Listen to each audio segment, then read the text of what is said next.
Baik, teman-teman, kita lanjutkan sesi Microsoft Excel kita untuk tatap muka hari ini.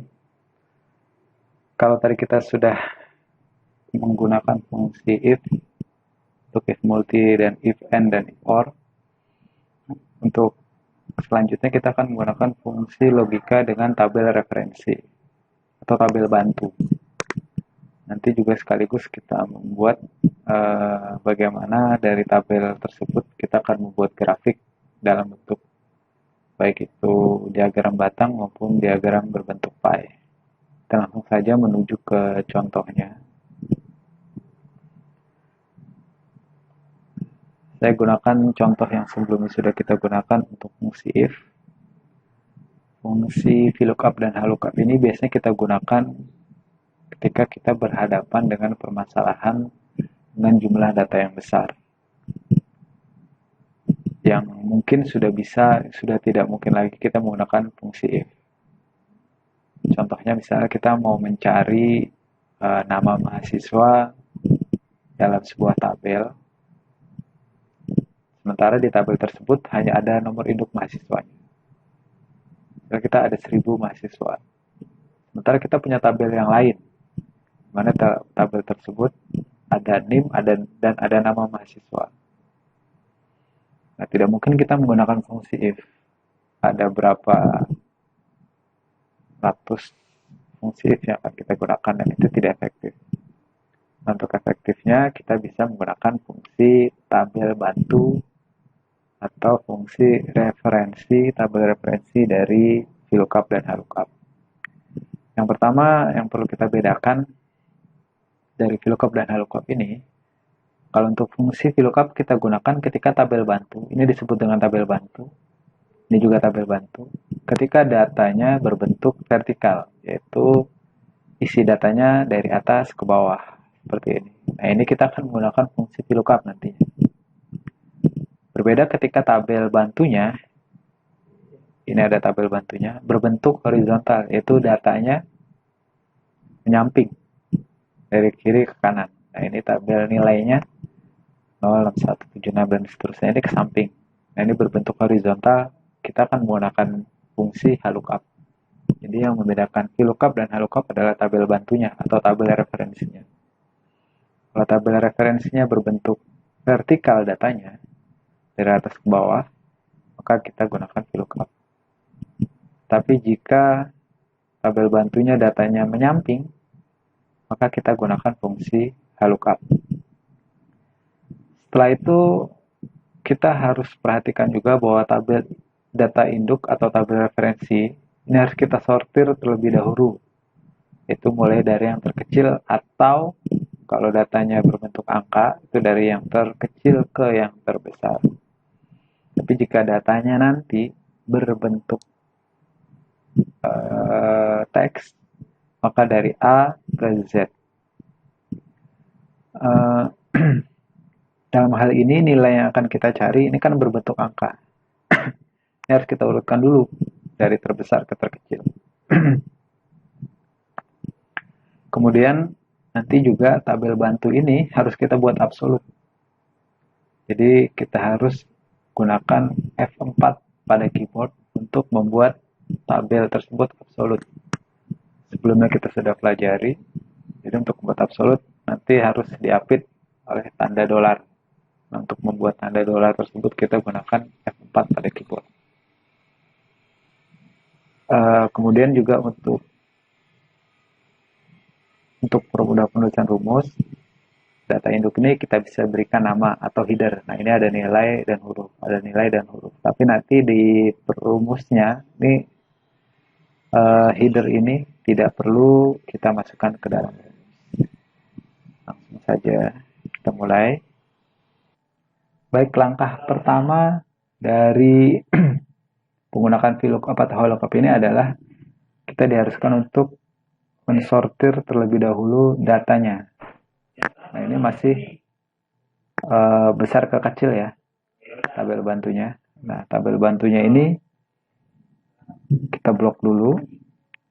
Untuk mensortir sebuah tabel, kita bisa ambil dari menu data. di sini. Kemudian kita klik AZ, artinya sort dari yang terkecil ke yang terbesar. Kita klik, otomatis dia sorting dari yang terkecil ke yang terbesar. Setelah kita sorting, baru kita mulai masukkan rumusnya. Sama dengan VLOOKUP. Kemudian kita klik sel yang akan kita uji nilainya, yaitu sel dari nilai mahasiswa, sel ini. Kemudian titik koma. Kemudian kita blok tabel bantunya atau tabel referensinya. Setelah kita blok tabel referensinya, jangan lupa tabel referensi ini harus kita buat absolut. Nah, untuk membuat absolut, kita pencet F4 pada keyboard. Ya, sudah ada perubahan di sini, sudah diapit tanda dolar, artinya dia sudah absolut. Kemudian titik koma. Kemudian kita lihat pada tabel bantu ini, nilai huruf yang mau kita ambil dan kita masukkan di tabel sini ada di kolom keberapa dari tabel bantu ini. Kolom pertama adalah nilai, kolom kedua adalah huruf. Kita membutuhkan nilai hurufnya, berarti kita ambil kolom kedua. Seperti itu. Kemudian di Excel ini ada petunjuknya, apakah true atau false. True itu adalah ketika kita ingin mengambil data yang nilainya antara. Jadi seperti ini. Jadi antara 0 sampai dengan antara 0 sampai dengan 58 ini adalah nilai E. Kalau dalam ini 60 berarti nilai E. Dari 61 sampai 75 ini D. Nah, itu berarti nilainya antara. Karena nilainya antara berarti kita pilih yang true. Nah, kalau eksak itu seperti contoh yang saya sebutkan tadi. Nomor induk mahasiswa dan nama mahasiswa. Karena kan nomor induk mahasiswa dengan nama mahasiswa pasti kan satu nomor induk mahasiswa untuk satu nama mahasiswa. Artinya nilainya pasti berpasangan, eksak. Nah, itu baru kita pilih yang false. Untuk kasus ini, karena nilainya ada nilai antara, yaitu 0 sampai dengan 60, berarti kita pilih yang true atau approximate match. Ini bisa kita double klik di sini, atau bisa kita ketik manual true. Saran saya, supaya menghindari kesalahan, double klik aja di sini. Ya, otomatis masuk ke sana. Setelah itu kita tekan enter. Sudah keluar hasilnya. Seperti ini. Nah, untuk VLOOKUP, perbedaannya, kita coba VLOOKUP, kurung buka, sel yang diuji sama nilai. Setelah itu kita blok datanya. Data ini hanya ini yang warna merah muda ini. Tabel headernya tidak perlu diblok. Kemudian jangan lupa untuk membuat absolut dengan mencet F4 di keyboard. Nah, setelah absolut, titik koma kembali, baru kalau tadi kita menghitung kolom keberapa, nah kalau VLOOKUP berarti baris keberapa dari data yang mau kita ambil, yaitu nilai hurufnya. Baris pertama, baris kedua, sama seperti tadi, yaitu baris kedua. Kasusnya masih sama, kita masih milih yang true, seperti ini. Setelah itu, kurung tutup, enter. Hasilnya sama, karena ketentuannya sama. Jadi demikian penggunaan VLOOKUP dan VLOOKUP. Ini relatif lebih mudah penggunaannya daripada kita menggunakan fungsi if. Yang harus diperhatikan, dan ini yang sering terjadi kesalahan ketika kita menggunakan fungsi VLOOKUP atau VLOOKUP adalah tanda dolar ini, yaitu membuat absolut sel di tabel bantunya. Itu jangan sampai terlewat, karena kalau itu terlewat biasanya nanti akan ada kesalahan atau error di baris-baris selanjutnya. Demikian untuk penggunaan VLOOKUP dan VLOOKUP. Saya lanjutkan untuk penggunaan atau pemanfaatan Microsoft Excel dalam pembuatan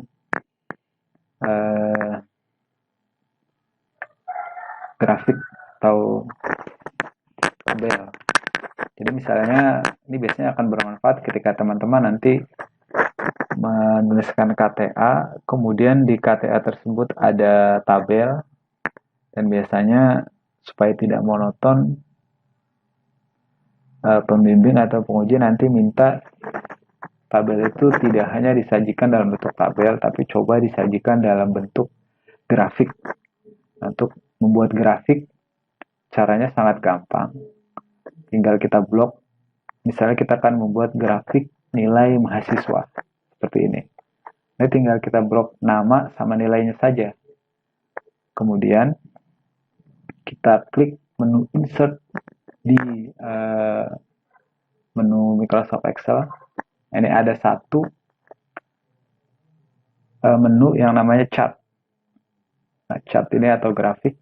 Di menu chart ini kita tinggal pilih apakah kita mau ambil dalam bentuk kolom atau berbentuk diagram batang atau dalam bentuk diagram pie.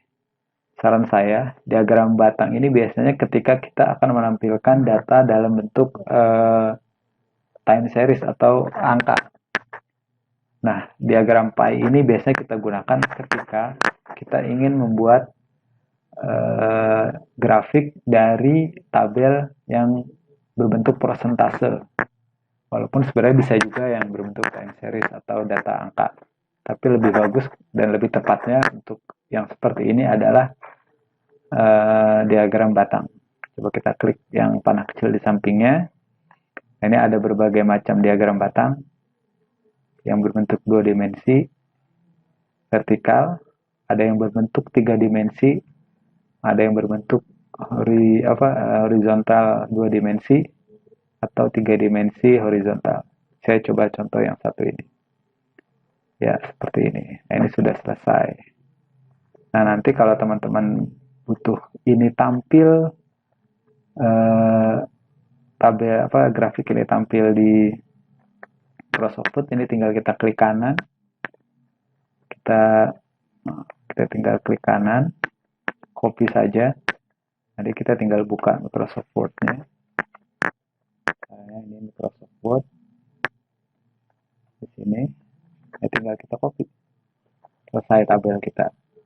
Nanti kita tinggal di bawah tabel kita beri nama tabel 1.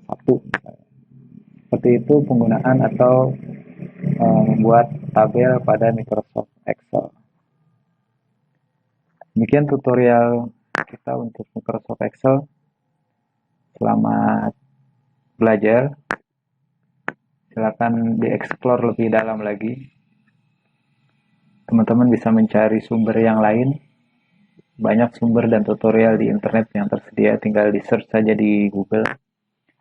Yang jelas, tutorial sederhana ini mudah-mudahan bisa membantu kita semua sedikit memahami tentang Microsoft Excel.